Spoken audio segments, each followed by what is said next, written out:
Warahmatullahi wabarakatuh. Selamat pagi dan salam sejahtera. Berjumpa kembali dengan saya di seri pembelajaran fisika kelas 11 SMA. Kali ini kita akan bahas tentang masalah kinema vektor.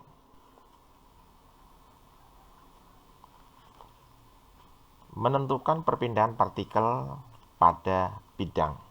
Kajian pertama kita. Yang kita cek dulu apa itu perpindahan.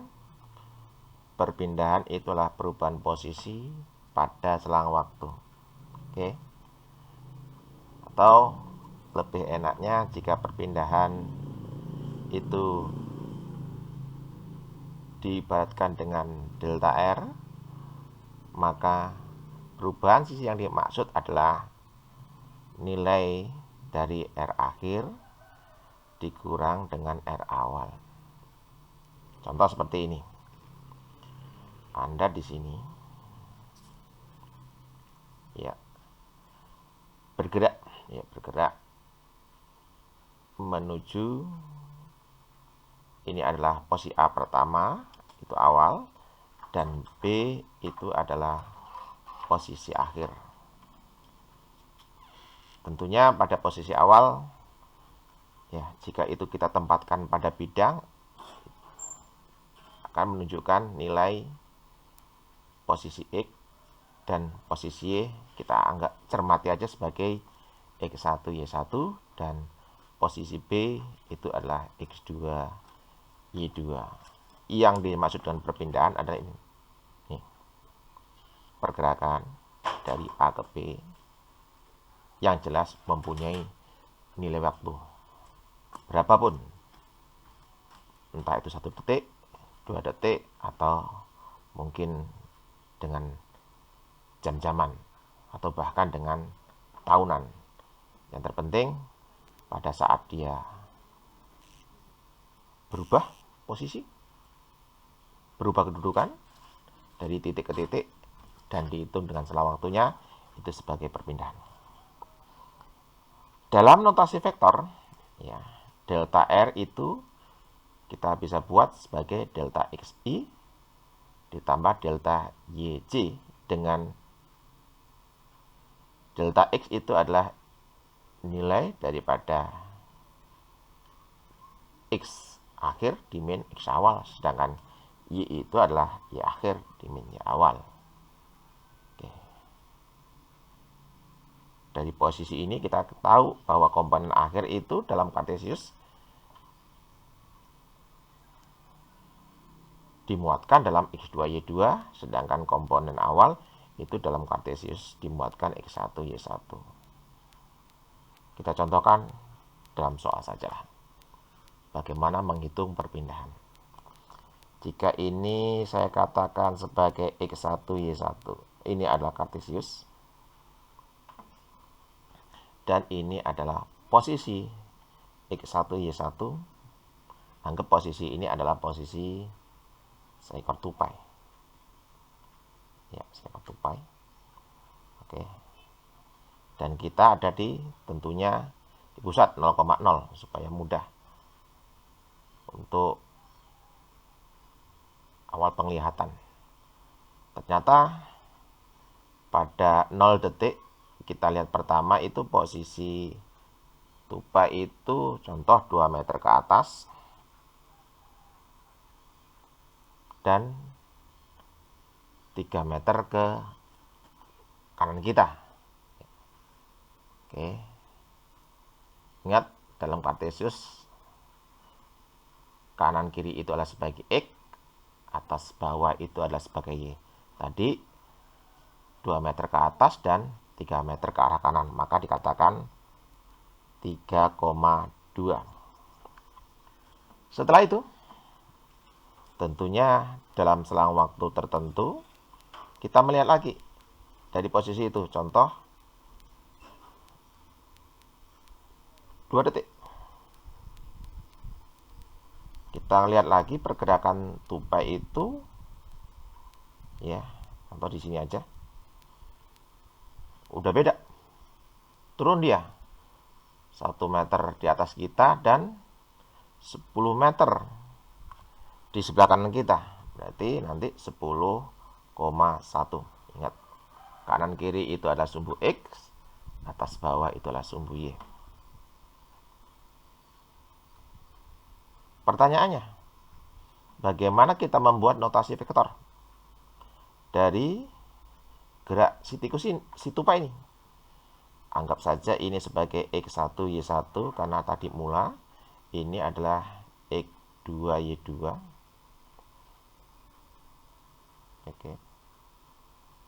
Oke, maka kita dapatkan delta X dulu biar mudah. Delta X X2 dikurang X1 sama dengan 10 dimin 3 sama dengan 7 satuan. Kalau nanti ini meter ya satuannya meter gitu ya.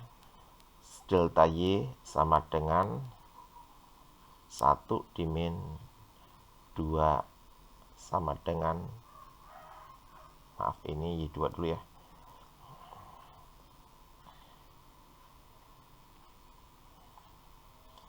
Y2 min Y1 sama dengan 1 dimin 2 sama dengan min 1 satuan.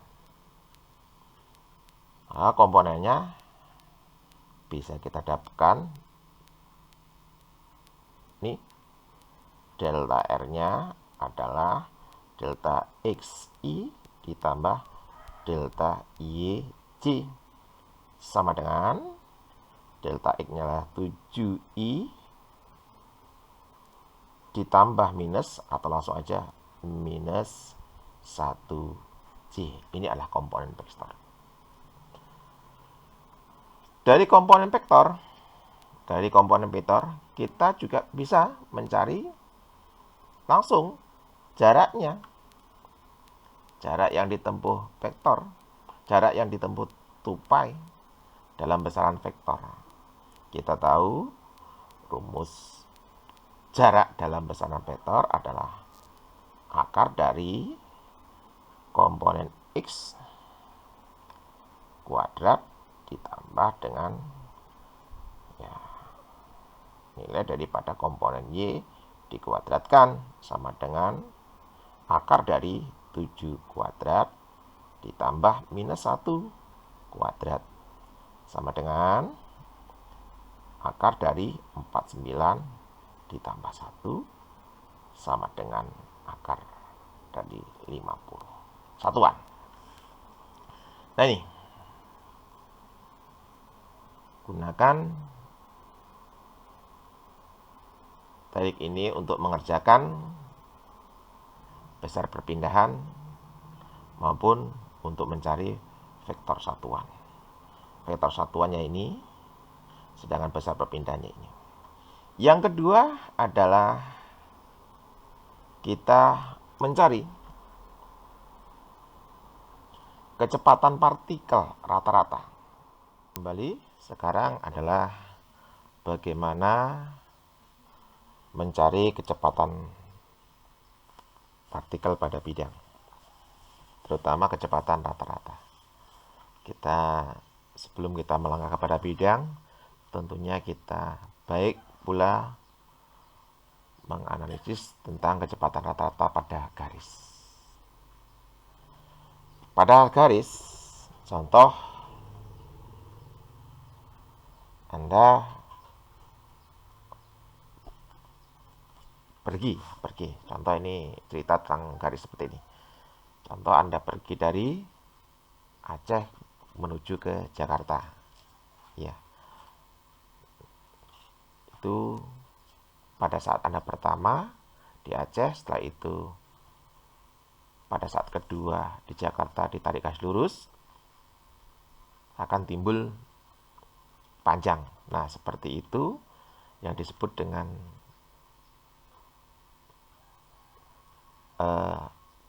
panjang atau garis. Sedangkan kalau seumpamanya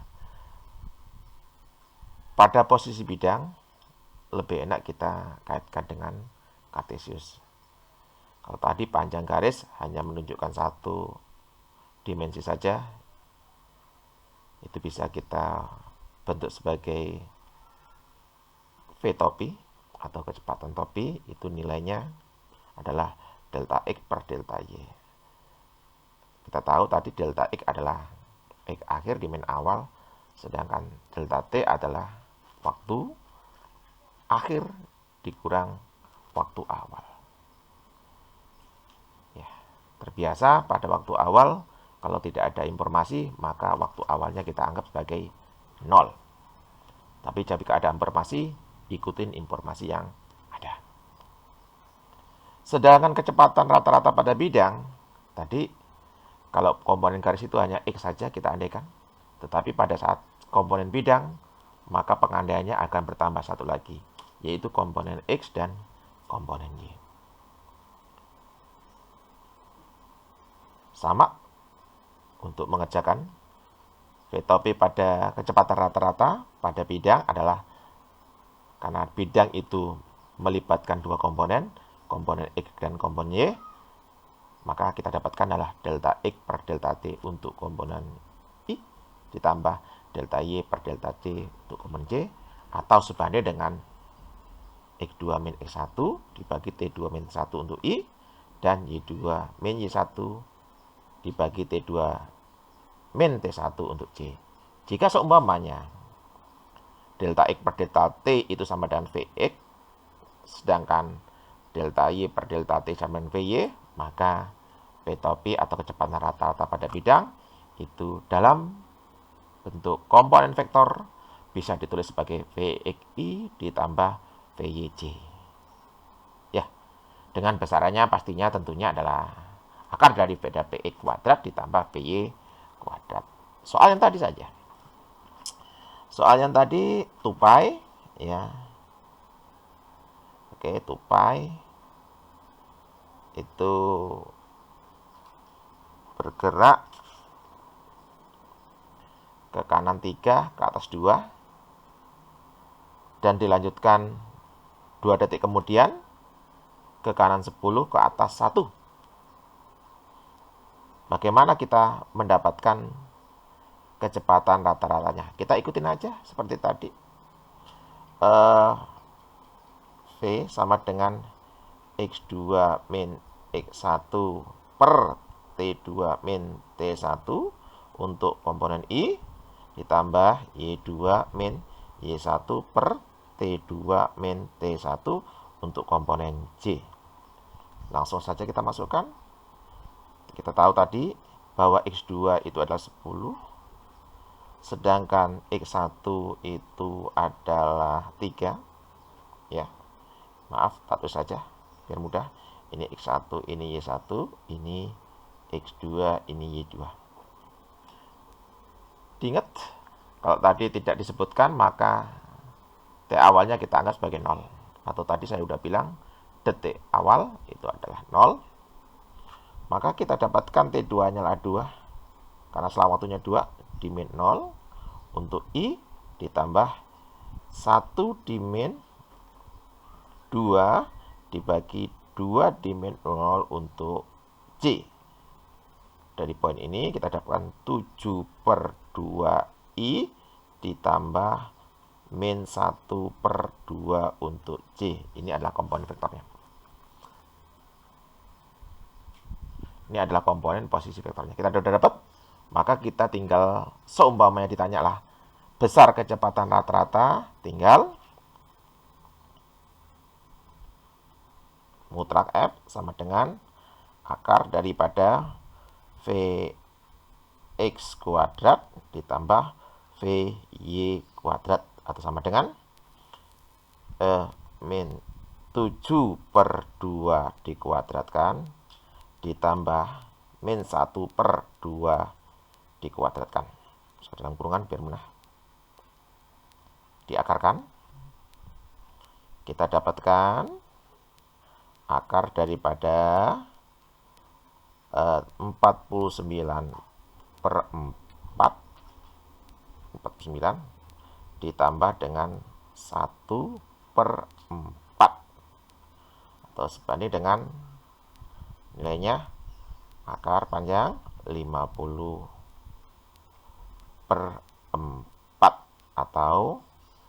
samaannya dengan akar 50 per akar 4, atau sama dengan ini adalah 5 akar 2 per 2. Ya, siap. Satuan. Sah? Entah itu kalau soalnya ada pertanyaan pakai meter ya kita gunakan meter. Kalau kilometer kita gunakan meter. Atau kalau kita gunakan sentimeter kita gunakan sentimeter. Ikutin soal yang ada saja. Cukup sekian di permasalahan kita kali ini di kinematika gerak pada bidang. Silakan Anda kerjakan soal-soal yang ada di situ. Saya ucapkan Assalamualaikum warahmatullahi wabarakatuh. Selamat siang, salam sejahtera, dan sehat selalu. Bye.